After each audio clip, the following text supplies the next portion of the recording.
the Hustle GLOW.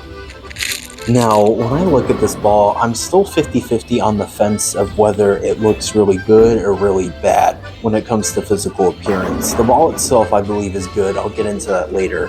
But the other half is the color scheme. When I catch it at the right angle, it looks really pretty. The other half of the time, it looks like a toddler ate Fruity Pebbles and threw up everywhere.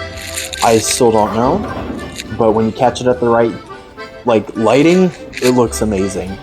So I had a very interesting time throwing this ball, and let me tell you why. So I've mentioned before, I don't like polish right out of the box. Anything that comes shiny out of the box, automatically hit it with a pad, but I like to throw it just as it comes out of the box, because most typical bowlers are gonna throw the ball as it is out of the box, and I kind of want to get my 2 cents of how it is right out of the box.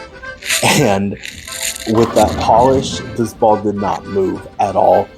The video footage that you're seeing now, I was bowling on a 43-foot house shot. Now, I don't know what my house was doing when I was filming this video. It's a 43-foot house shot.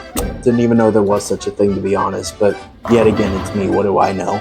So this footage was taken with the ball out of the box. I had a lot of good moments and a lot of not so good moments. So with that being said, with the polish out of the box, I had a really hard time getting this thing to even come off the spot. If I missed right, did not care. Went dead towards the 10 pin, missed the head pin right a couple of times. And at the angles that I play on house shots, that's very telling of the situation that I was in. Not good. So after I hit it with the pad, it started to come off the spot rather nicely, and I had some shim at the angle where I was playing. And when I hit it with the pad, it became a lot more predictable, came off the spot a lot better, and had much better carry.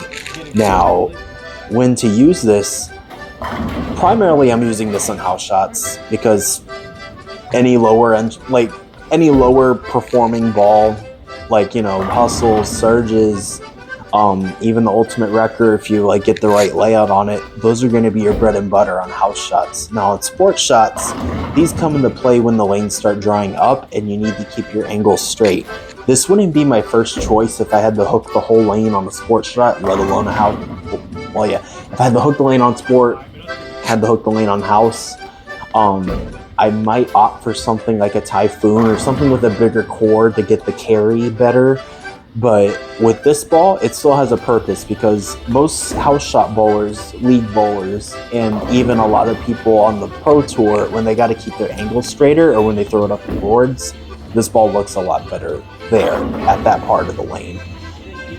Inside, not so much. I would opt for something stronger, but does this ball have a purpose in my bag?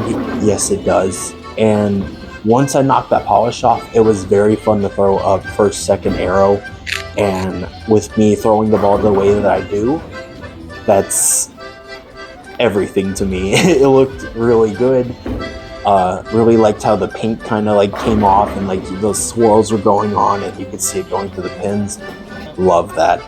And I think with a lot of people that are just learning to hook the ball, a lot of people that are just kind of getting into bowling, I feel like this, out of all the hustles, would be the prime choice. And then later on down the road, if you're starting to really get familiar with shape, starting to add some balls to the repertoire, this is I feel like both of these hustles would be a good starting blocks for that.